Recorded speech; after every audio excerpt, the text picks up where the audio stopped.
Looked like Daniel Cormier tried to get him some with a fan this past weekend. We're going to be talking about Bellator, UFC, the PFL, LFA, Invicta. Definitely not that guy playing everybody like a puppet master pulling all the strings. Welcome to Cage Minds MMA Show.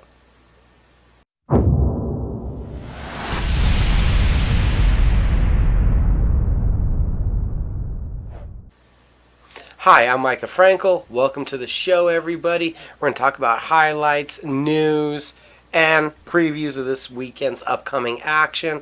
So we'll start all that off with the highlights from last weekend. And we got to take that all the way back to last Wednesday, one on TNT3, the main event, UFC veteran John Lineker. And if you thought, because he wasn't with the UFC anymore, that he had slipped, that he had lost a step, that he wasn't as ferocious with his body attack, that he wasn't going to come out with the relentless trademark pressure that he had demonstrated throughout his UFC career, you would be wrong. And Troy Worthen was just there to be run over. Yes, taking the short major props on short notice, taking the fight, but Lineker was just in a zone. Yes, there was one low blow from a punch from Lineker, but that's what happens when you get in there winging the nasty body shots, but eventually got one upstairs and just destroyed Worthen, knocking him down, knocking him around. And I'm all for bring on John Lineker versus Bibiano Fernandez. That one is going to be an incredible title fight. Also, if you missed it on the prelims in a Muay Thai bout, Nicky Holtzkin was just destructive. It was 3 knockdowns in about 5 minutes maybe against the Australian legend John Wayne Parr. The first one came off of a punch. The second one came off of a punch.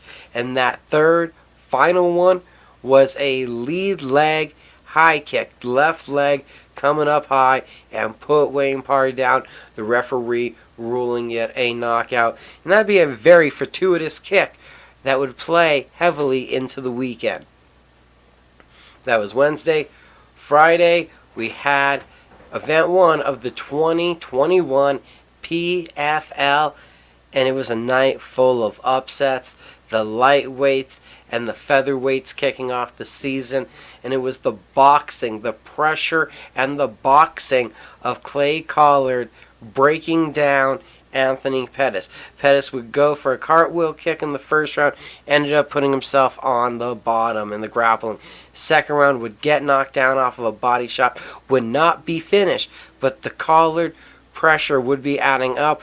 In the third round, Pettis would have his best round.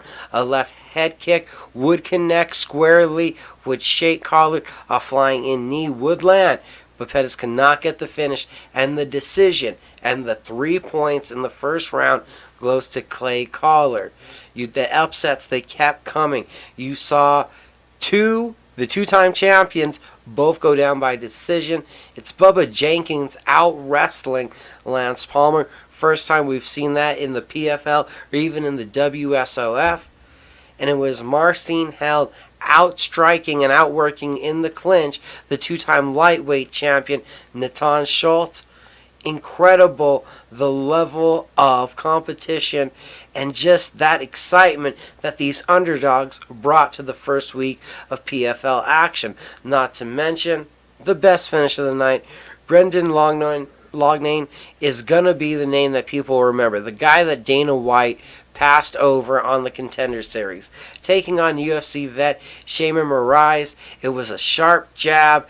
It was a right hand on the break, and then unloading with the right hands against the fence. A right cross finishing it off, and Brandon finishes the UFC vet Moraes and takes home the 6 points, walking out of week 1 as your leader with a 6-3 lead on everyone else in the featherweight division. Continuing on Friday night on UFC Fight Pass, there was LFA 105, where the promotion was looking to crowd their 3rd ever women's strawweight champion. Main event went down between Piera Rodriguez and Svetlana Gotzik, and this one was a back and forth war. Rodriguez making the difference with her power punches in the first round. I mean, mean mugging and yelling at Gotzik. And then in the second round, Gotzik was able to get her counter striking going, was being the more elusive competitor, and was finding just the littlest holes to be able to slide her punches in. Towards the third round, it was more of the same, but you saw Rodriguez getting frustrated for missing her big punches, looking for that overhand. You saw some momentum swing back in Rodriguez's favor as she did end the round on top there in the third. The fourth round, it was a takedown from Gotzik. It was some nice body work. It was Rodriguez hurting Gotzik in the clinch from a knee, but then the Gotzik takedown being the defining factor. Who knows, it could be 3-1, 2-2 heading into that fifth round. And it was Gotzik getting after the takedowns and unfortunately running out of gas, getting pushed over, ending up on her back. Rodriguez sitting down into mount. Gotzik giving up the back and then getting flattened and pounded out. Piera Rodriguez claims the LFA women's strawweight title, the third ever champion in the promotion's history, and as it's tended to be, the belt was won in a war. That's what we saw when Godinez won it, and that's what we saw when Vanessa Demopoulos won the title. In the co-main event, we saw Kana Kawahi versus Jake Chillers. It was a couple leg kicks before Chillers is trying to get in on the takedown. Kana sprawls out, defends the takedown, locks in the ninja choke, and forces the tap in 20 seconds. A welcome back to the MMA. In women's featured action, Tabitha Ricci showed off new layers to her game, willing to strike, letting go of the overhands, then taking Shauna Ormsby down to the ground, close to the armbar in the first round, and then in the second, it was a blast double, like the jiu-jitsu player with beautiful wrestling and getting the ground and pound TKO victory. This all led us up to Saturday and the return of the UFC in front of a live audience there at the ViStar Memorial Arena in Jacksonville, Florida. The championship triple header, Kamaru Usman, Jorge Masvidal 2 in the main event, and a back and forth round one. You could see Masvidal with the slight speed advantage, clipping Usman a couple times. No power shots really landed, but you saw Masvidal being able to connect. Usman securing the takedown, but Masvidal was able to get up, different than what we saw in the first round. Then in the second round, everything changed as Usman uncorks a right hand that decimates Masvidal, sends Gamebred crumbling, couple follow-up punches. It's academic and still champion, a reason why he was a minus 400 favorite coming in. Usman tying now Tyron Woodley, third all-time in UFC history for welterweight title victories. A huge win for the Nigerian, and if you don't already have him as your pound-for-pound number one fighter in the UFC, I don't know what you're doing making a rankings, because that's where he is. That's how dominant this run is. 14-0 now in the UFC and defended that title once again. It's inevitable, Dana White already said. Usman will be defending next against Colby Covington. No reason to say that Usman's reign won't continue. Just in 71 days since beating Gilbert Burns, we saw improvements, and then we saw that kill shot of a one-punch right hand. Great stuff from Usman. We also had a title change hands. Zhang Wei Li versus Rose Namajunas. Namajunas, if you hadn't heard, it was that step in front leg head kick. Looked low like it was going to be a leg kick. Went high, and it landed perfectly, putting down Zhang, a couple follow-up punches, and now your two-time women's strawweight champion in the UFC, Rose Namajunas, the first woman in UFC history to have lost the title and regained it. So the first two-time champion, Thug Rose, you can see that first time. She was young, she was unexperienced, she wasn't ready for the moment. Now she's mature and seems to fully be relishing having that belt around her waist and everything it means to be UFC champion. Namajunas, who she should fight next, and some people think that may be a rematch with Zhang Weili. I'm going to go the other way. You have coming up very shortly the fight between Yan Xiaonan and Carla Esparza. I think that lines up perfectly. Xiaonan on a big win streak. Esparza beat Namajunas for the inaugural women's strawweight title. So a lot of context and storyline in that possible rematch. If not, Xiaonan has really earned it. And I think that Zhang Weili is probably one fight away from getting back into the title picture, where Weili losing hurt Joanna Jędrzejczyk. Jędrzejczyk 0-2 against Namajunas needs to find a reason to get back into the title picture, in my opinion. The most dominant victory of the night, that came from women's flyweight champion Valentina Shevchenko. Shevchenko decimated Jessica Andrade. That may not be surprising. What's surprising is the fashion in which the champion did it. We knew about her extraordinary level of striking, that she's superior to everybody, faster than everybody in the division, more technical. But it was the grappling prowess displayed that is eye-opening. We knew she had great jiu-jitsu skills, but to be able to out-wrestle, out-position, dominate, and control Andrade on the ground, that's where people thought Andrade would have an opportunity. Could she slam Shevchenko to the ground like she did Namajunas? Could she possibly land a big one-shot knockout like she did against Chukagian? But you were expecting this big explosive possibility. That was not the case, as it was a round of getting grounded and pounded throughout the first. And in the second, Shevchenko got into the clinch and starts moving Andrade around almost like they're dancing, and scores the outside trip, putting down Andrade right into the half guard. From there, was able to manipulate her way and advance to the crucifix position and started just dropping elbows down until the ref said, hey, you are in checkmate. There's nothing I can do but save you, Andrade. So you're still champion as Valentina Shevchenko. Well, I'm sure you guys know there's a lot more to talk about from the main card. And unfortunately, it's a get well soon to Chris Weidman. It was the first outside leg kick that he threw, being perfectly checked by Uriah Hall, and checked in the same manner in which Weidman checked Anderson Silva's kick. If you haven't seen it, I'm not putting up a photo in this part of the video now. No, that was horrendous. His leg looked like jelly. Chris Weidman, as far as I know, has went through surgery, is recovering. And I'm not sure if we'll see him compete again. Best wishes to Weidman on a recovery.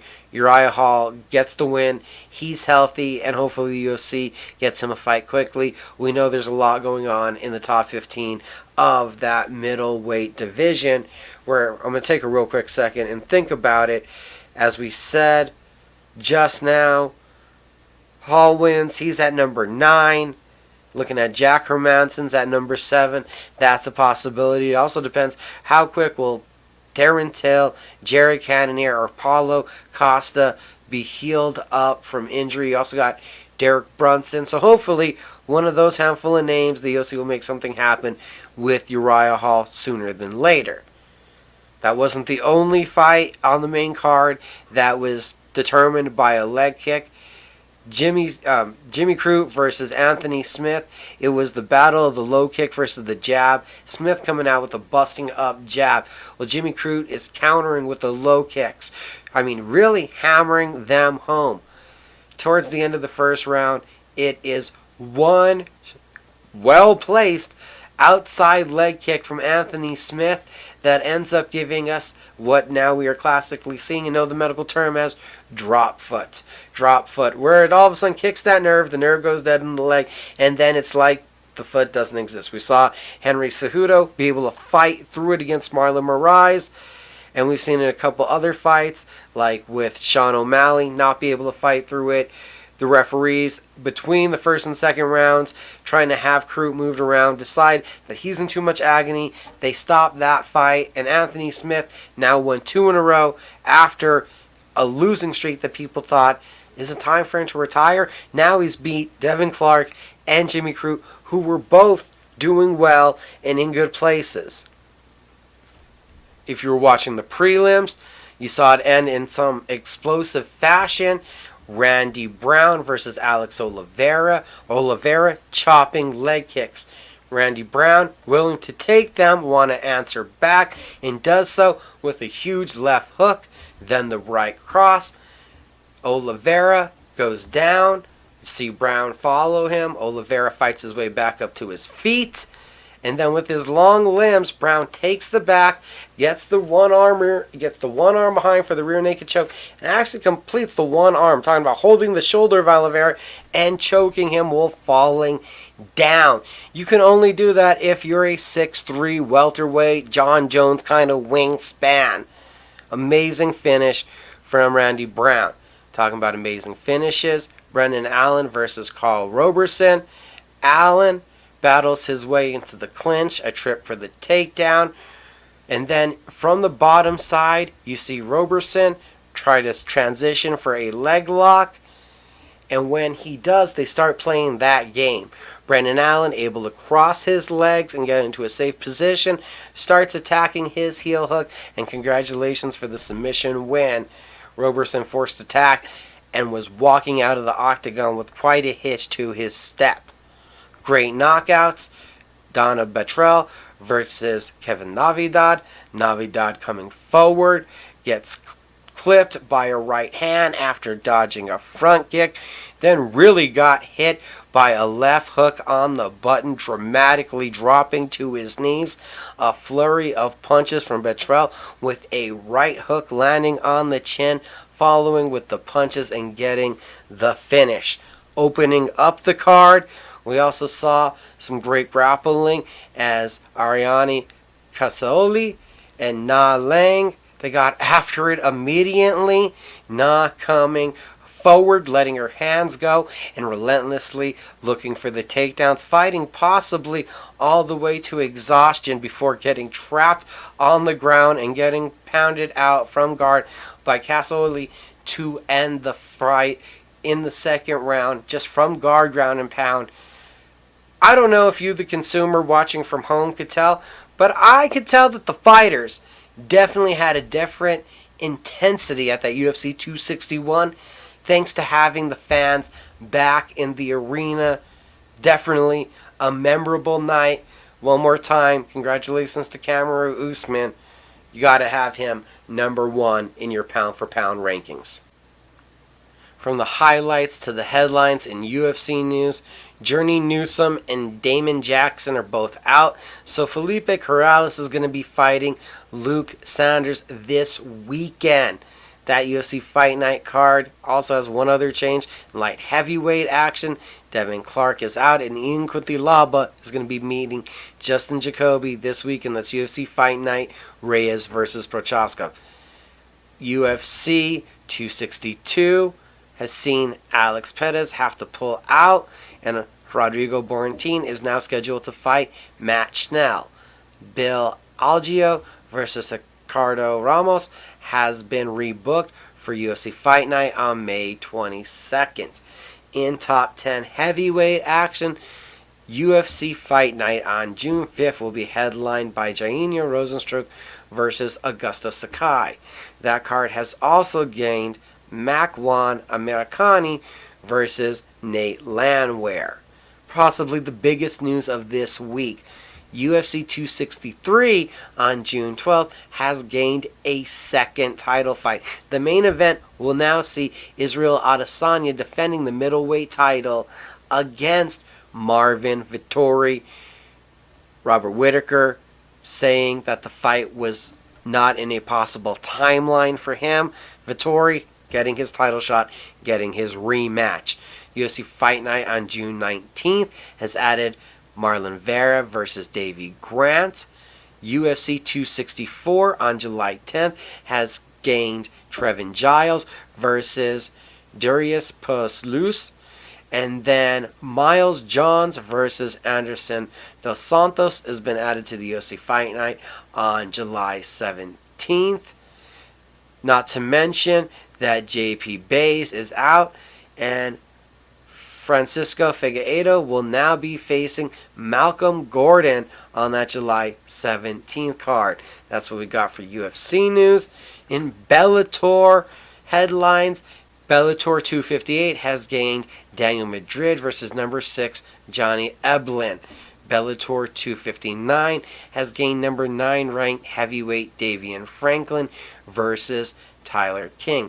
And in a pair of additions to Bellator 260, at featherweight, Lucas Brennerman is going to be fighting Matt Sikbicki. And then in women's featherweight action, Amanda Bell will be facing Marina Mohaktani.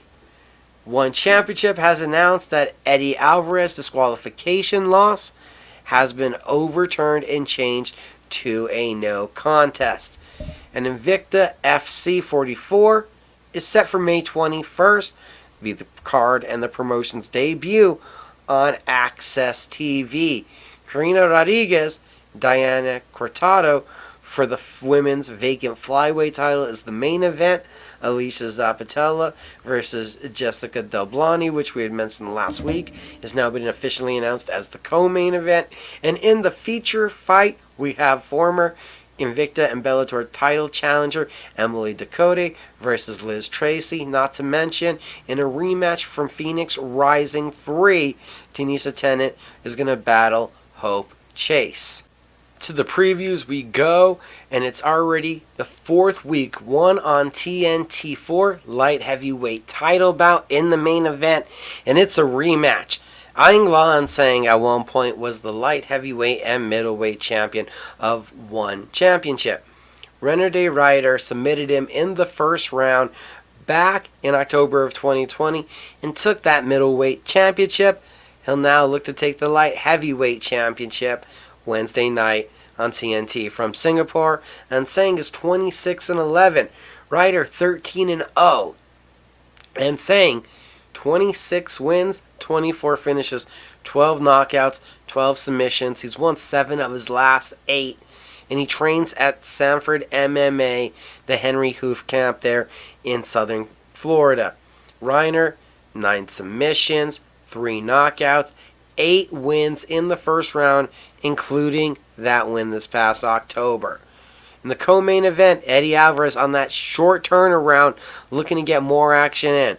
Heck, it was a disqualification at the time. It's been overturned to a new contest. I mean, it should have been a win, but I guess we can't be too picky. At least the man didn't get totally robbed. He'll get an opportunity to earn a shot at Christian Lee when he faces Ra Yun. Okay, 14-3. He got this opportunity from a win over Muradov last week. So only a quick 7-day turnaround. It's a little bit ridiculous.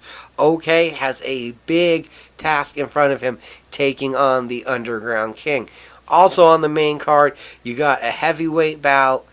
2 young mixed martial artists, both 3-0. Unmar Kane, Rug. 3 knockout victories, 3-0, 2 in the first round, 1 in the second. The Sengali wrestling phenom against Kirill Grinshinikov, who is 3-0 with 3 first round finishes, 2 knockouts, 1 submission. In lightweight action on the prelims, you have Shinya Aoki, the Japanese submission artist legend, against former 1 lightweight champion. They're both former 1 lightweight champions. Edward Foylong. Foylong trained down here at the Jackson Wink Academy previously. He has a solid game everywhere, but in this, it's going to be one that he looks to keep standing. Aoki has improved his striking throughout the years, but it's getting into the water with a shark when you hit the mat with that man. So look for this one to stay standing. And then a familiar name to a lot of people, Northcutt. Colby Northcutt, yes, Sage's sister. She'll be having her 3rd ever mixed martial arts bout, taking on the debuting Courtney Martin. That's on TNT4. Get the 2nd week of PFL action. This time it's Thursday night. Prelims, ESPN Plus. Main card, ESPN2 light heavyweights and the welterweights this week. A bunch of intriguing matchups on the prelims. Vinny Magalesh, 15 of his 19 wins by submission, takes on Jordan Young, a Bellator vet, 9 of his 11 wins by submission. The featured prelim, this one's seen a little bit of tweaking. Gleison Tibau was supposed to fight Muslim Sakaev. Yao Zeferino was supposed to fight versus Magomed Shapirov. Well, now we've ended up with Gleison Tibau versus Yao Zeferino. Tibau, 14 of his 20 finishes have come by submission. Zeferino, 16 of his 20 come by way of submission. Zeferino on a 3-fight win streak. Tibau submitted Will Brooks in his most recent fight. Those guys both trained as Brazilians.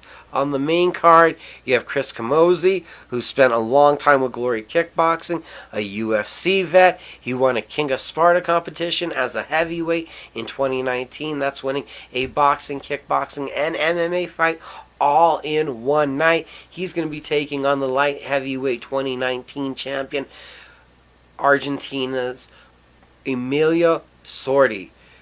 Also in light heavyweight action, you have UFC vet, former Tough Brazil winner at heavyweight, but this is light heavyweight action, Antonio Carlos Jr. against Tom Lawler, who also spends his time on the MLW, Major League Wrestling. That's pro wrestling circuit. Lawler, a wrestler. Carlos Jr., an incredible jiu-jitsu expert. Co-main event, Ray Cooper III, the 2019 welterweight champion for the PFL, 100% finishing rate, 14 knockouts, 6 submissions, his 20 wins, taking on Jason Panet. Panet comes in with a 3-fight win streak, 11 finishes, 6 knockouts, 5 submissions. Main event, it's Rory McDonald taking on the short notice opponent Curtis Melender. Melender replacing David Mirchad. Mirchad, due to a heart condition, had to end his competitive career. Melender and McDonald, coincidentally, both most recently had competed for Bellator. McDonald was the Bellator welterweight champion. Melender, at a point, had won 8 in a row, was on the cusp of big things in the UFC, and has since went 2-3, excuse me. This is a big opportunity. Melender, he is a big fan of doubling up on his same side attacks, going punch and kick from the same side, vice versa. Well, McDonald, he bases his game off of his jab and then being able to get in on the takedowns and use his jiu-jitsu. It's the second event of the 2021 PFL, and this week, it's on Thursday. Friday night, finishing up their second stint in Shawnee, Oklahoma, Legacy Fighting Alliance is bringing us LFA 106 on UFC Fight Pass, and the main event will see unbeaten 4-0 Josh Severio, the son of American Top Team legend Conan Severio, who has all 4 of his wins by finish, 3 by submission against Rafael Viana. Viana 6-1, but we haven't seen him compete in MMA since the RFA days, since he lost due to a broken hand to Devin Clark. The card's going to see in the co-main event a spectacular striker, whom everybody, I think, must watch. Luis Gavino. He has wins by big right hand, by flying knee, by head kick. The guy is spectacular, and we've seen him in the corner of Davidson Figueiredo, seen him in the corner of Tim Means. He's on the cusp of big things. You also got some tremendous prospects on this card.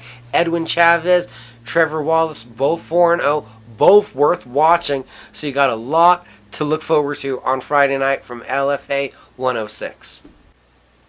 Saturday, we have UFC Fight Night, Reyes versus Prochaska. The action gets started on ESPN Plus and ESPN2. So what you can really get excited for on the prelims, I'm liking Gabriel Benitez versus Jonathan Pierce. Benitez coming in off of stopping Justin James with a body shot, and Pierce has won 5 of his last 6. His last win, a ground and pound TKO of Kai Kamaka III. That one just came 5 months ago. In women's strawweight action, you're going to be seeing Randa Marcos, the tough vet who has incredible grappling, welcoming Contender Series alum Luna Pinheiro to the UFC. Pinheiro has 6 first-round finishes, all knockouts. And then it's a stellar main card. In the middleweight division, you have Sean Strickland versus Christoph Jocko. Jocko, he won 5 in a row. He got into the rankings, and then he lost 3 straight. Now he has won 3 in a row, all by decision, to get himself back into a position where the rankings are just 1 win away. To get a ranked number, he'll have to get past former King of the Cage champion Sean Strickland. Strickland in 2020 racked up wins, knocking out Brendan Allen and beating Jack Marshman by decision. Also on that main card, you gotta love the co-main event.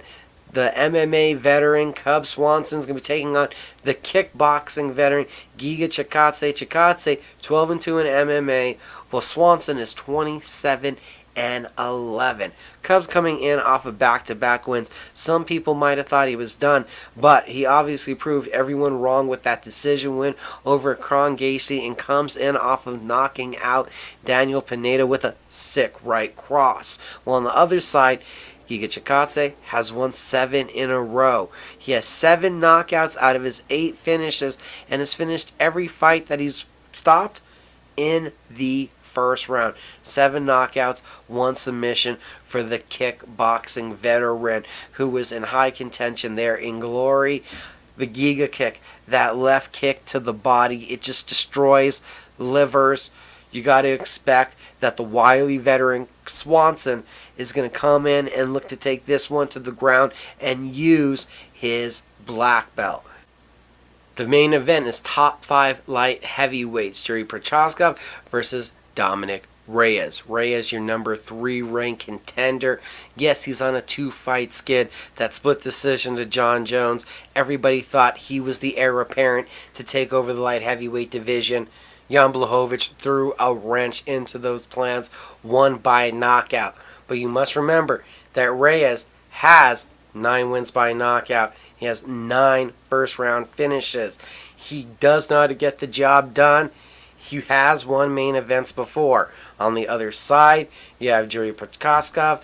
Prochazka, it's number 5 ranked light heavyweight, comes in on an 11-fight win streak. 10 of those fights have been finishes, and he's finished 7 of them in the first round. In fact, the former Ryzen light heavyweight champion who won that title belt through tournament status, beating names like King Mo Lual and CB Dalloway, has 24 wins overall by knockout. His debut victory over Volkan Oezdemir was highly impressive. He has a style where his hands are low and he gets wild, so it looks like it's exciting. He could land the knockout or be knocked out at any moment. Both of these guys are big punchers. They're guys that come in with heavy artillery, and this is a don't blink kind of fight. Definitely the kind of fight you want to watch, and you're going to want to watch that main event as the Fight Night main card is exclusively on ESPN+. This has been Caged Minds MMA show. Thanks for watching. Don't forget to visit the website, cageminds.com. Also, check out Micah Frankel's Caged Minds wherever you look for podcasts. And we are also there on social media, on Facebook, Caged Minds Combat Sports News. On Instagram, at Caged Minds CSN. On Twitter, it's at Caged Minds MMA. I also got my own personal Twitter where it's at Frankel Micah. And again, thanks for watching.